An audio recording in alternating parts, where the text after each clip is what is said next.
얘 같은 경우는 좀 내용 자체를 좀 오해를 하시는 분들이 좀 많아요. 이해를 아예 못하거나. 그래서 그림을 좀 그리면서 봐야 될 것 같아요. 상상해봐라.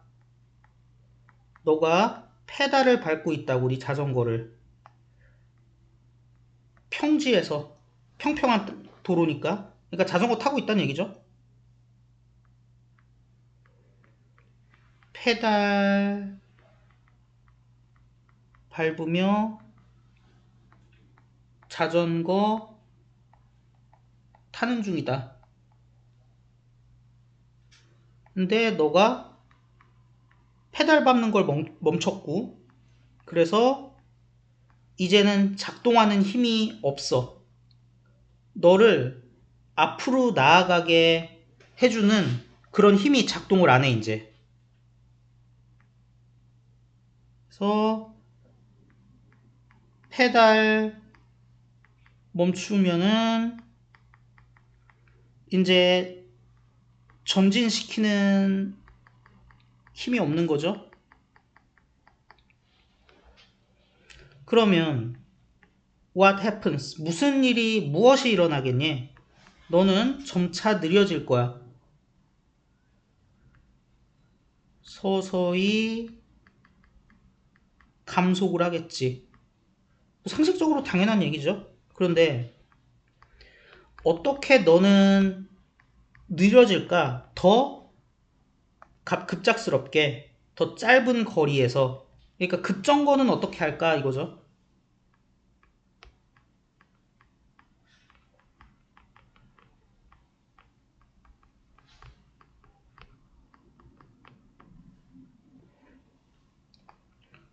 어떻게 한대요? 이게 있다가 아니지. 푸눈이 브레이크를 작동시킴으로써 그렇게 한대. 밥단은 아닌 것 같아요. 왜 자전거 브레이크는 손에 있잖아. 그래서 뭐 때문에 브레이크가 너의 운동을 변화시키기 때문에. 그래갖고 어떻게 한대? 너를 더 갑자기 느려지게 만든대. 자, 그렇기 때문에 걔네는 발휘하고 있어야만 해, 힘을. 자전거랑 너한테. 뭐 하면서? 걔네가 붙잡고 비비면서. 그러니까는 마찰을 일으키는 거죠. 그 자전거 테두리에다가, 바퀴 테두리에다가. 뭐 이거 대단한 병렬은 아니고. 그리고 이거랑 뭐냐고 묻는다면 브레이크지. 자, 그래서 급정거는 브레이크로 이제 하는데, 이게 어떻게 한대요?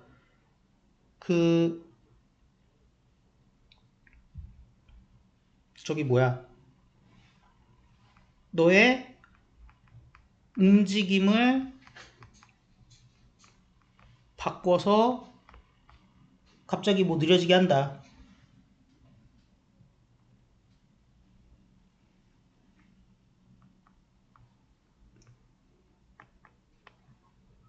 브레이크로 움직임을 바꿔서 느려지게 한다.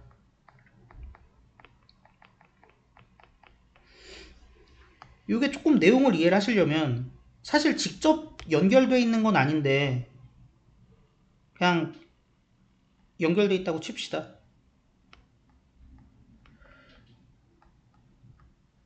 이게 브레이크잖아요. 이걸 우리가 이렇게 꽉 누르면 자전거 타고 갈 때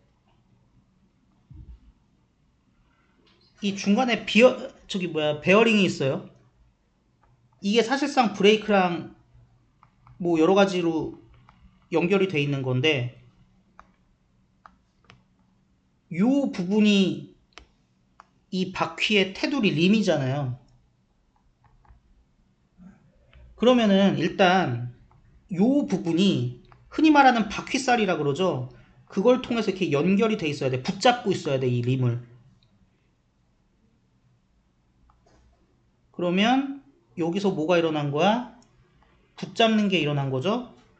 그리고 원래 바퀴가 이렇게 굴러가고 있었는데 그거를 순간적으로 브레이크로 멈춰버리는 거잖아요. 그러면 힘이 반대쪽으로 작용하면서 애초에 마찰이라는 게 운동의 반대 방향으로 작용하는 힘이잖아. 그러면서 어떻게 돼? 비벼지겠지. 마찰이 일어나겠죠. 그러니까 요 부분이 뭐예요? 문지르는 상황인 거지. 그러니까 바퀴와 지면 사이에서 문질러지는 게 아니에요.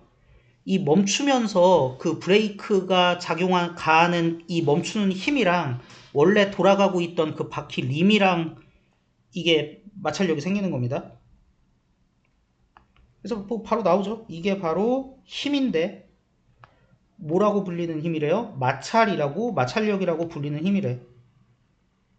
그리고 이것은 포스 꾸민다고 보셔도 되고 프릭션 꾸민다고 보셔도 되는데 저 그냥 가까이 있는 예로 할게요. 얘는 뭐 하는 경향이 있어? 움직이는 것을 느리게 하는 경향이 있대. 어떻게 함으로써? 작동함으로써. 방향 쪽으로. 어떤 방향 쪽이에요? 반대인 방향 쪽이야.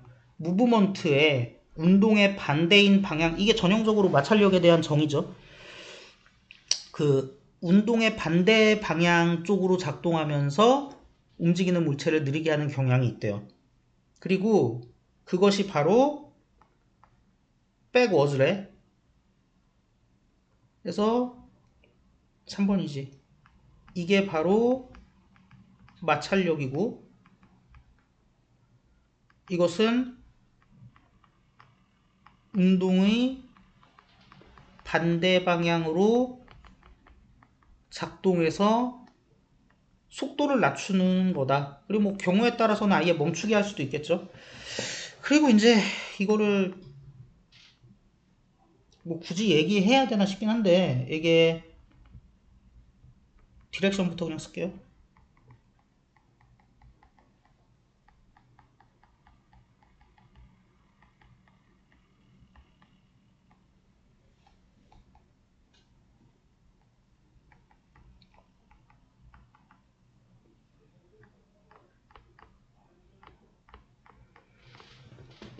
여기서의 그 대은요 관계사가 아니라 앞에서 무브먼트와 반대인 방향이라고 얘기했잖아요. 그거를 조금 더 구체화 시켜주는 거예요. 그것은 지금 상황에서는 backwards, 뒤로 가는 거라는 거지. 지금 이 자전거 타다 멈춘 이 상황에서는 반대 방향이. 그래서 여기 됐었다고 틀리는 게 아닙니다. 그리고 심지어 브레이크 온, 브레이크가 작동하는 거, 온 하는 거 없이도 다른 마찰력이 존재한대요. 너랑 너의 자전거에 작동하는 다른 마찰력이 있대. 그리고 이 다른 마찰력이 또한 너를 느리게 한대요. 그래서 얘도 멀리 와서 얘 꾸미는 거죠. 그래서 슬로우죠. 바이스클 꾸미는 거 아닙니다. 지금 2번 꾸민 거예요. 그러니까 굳이 표시를 하자면 분사로 이렇게 한 번, 얘로 이렇게 2번. 그래서 꼭 이런 브레이크가 없어도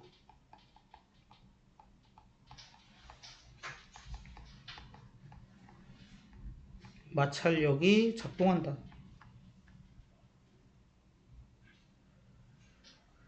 이것 중 하나가 마찰력인데 어떤 마찰력이냐면은 바퀴의 마찰력이래요. 모랑 비비는, 그러니까 모랑 마찰이 일어나는, 축이랑 마찰이 일어나는 바퀴에 있는 마찰력이래. 그래서 이거의 첫 번째가 축과 바퀴의 마찰력이라고 하는데 이게 좀 잘 이해가 안 되실 수 있어요. 왜 그러냐면 아까 자전거에서도 봤지만 이게 사실상 축이잖아. 얘랑 바퀴가 마찰력이 생기나? 라고 생각할 법 하잖아요. 왜냐면 얘랑 이 바퀴는 같은 방향으로 도니까. 근데 지금 여기서 말하는 바퀴와 축 사이에 일어나는 마찰력이라는 건 옛날 수레 같은 거 생각해 보시면 지금은 그냥 아예 그 뭐야 바퀴살 같은 걸로 단단하게 고정이 돼 있어서 그런데 옛날에는 수레 밑면에 이렇게 뭐 나무 기둥이라 그래야 되나? 쇠기둥 같은 게 있으면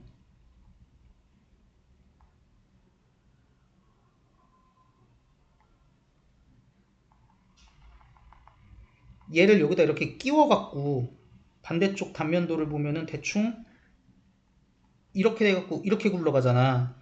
그러면 마찰이 어디서 생기냐면은 이 축과 바퀴 사이에 이 부분에서 이제 마찰이 생기는 거지. 지금은 이제 이렇게 원시적인 거는 안 타고 다니니까. 근데 옛날에 수레는 이랬다고요. 그래서 축과 바퀴의 마찰력이란 건 이런 수레를 상정하고 지금 얘기를 하는 겁니다. 이게 앞에서는 자전거 얘기로 하다 보니까 얘네끼리 마찰이 왜 이러나? 라고 생각하실 수 있는데 지금 자전거 같은 거 얘기가 아니에요. 좀 옛날 수레 같은 거 얘기하는 거야. 그리고 또 다른 건 공기의 저항력인데 너도 느낄 수 있는 거야 그거. 그 저항력이 공기의 저항력이 너를 뒤로 밀어주는 거야. 뭐 할 때? 너랑 네 자전거가 앞으로 이동할 때. 이것도 뭐 마찬가지죠. 자전거 타고 사실 저 바퀴 마찰력 같은 건 우리가 못 느끼는데 자전거가 왜 이래. 이렇게 할 때 공기가 반대쪽으로 오는 공기의 그 마찰력이기 때문에 요거는 우리가 느끼지 확실하게. 그래서 앞으로 갈 때의 뒤로 우릴 미는 공기의 마찰력이다. 그래서 네가 이런 식의 아이디어를 네 주변에 있는 것에 적용할 때 예를 들어서 카트처럼 이런 거에다 적용하면 너는 이제 볼 수가 있어. 무엇이 마찰력을 발생시킬 수 있는지를. 그래서 우리 일상에서도 마찰력의 작용이 존재한다는 거죠. 그리고 그거의 예시로 카트를 들었어. 그래서 이제 카트의 경우에는 주로 이 축이 이제 이 마찰력을 발생시키는 거에 예시인데 얘는 또 뭐랑 비비고 있습니까? 몸체랑 비비고 있죠. 걔가 회전할 때 여기서의 대인은 이 축을 얘기하는 거고 얘 같은 경우는 또 뭔 소리냐면 몸체랑 또 왜 그러냐. 몸체가 앞으로 가면 바퀴는 일로 가잖아요. 그리고 몸체를 뒤로 이렇게 당기면 바퀴는 일로 가잖아. 그러니까는 몸체와 바퀴 사이에도 이런 반대되는 힘, 마찰력이 발생한다는 거죠. 그래서 이런 그림을 그리면 이해하실 수 있어요. 좀 예시를 통일을 해주지. 특히 바퀴 관련된 거 좀 다 따로따로 놀아가지고. 어쨌든 그래서 내용 정리하면 마찰력은 존재하는데 다양한으로 쓸까? 아 그냥 해. 많은 방식으로 존재해. 우리의 일상적 생활의 삶에 존재해. 이렇게 보실 수 있겠죠.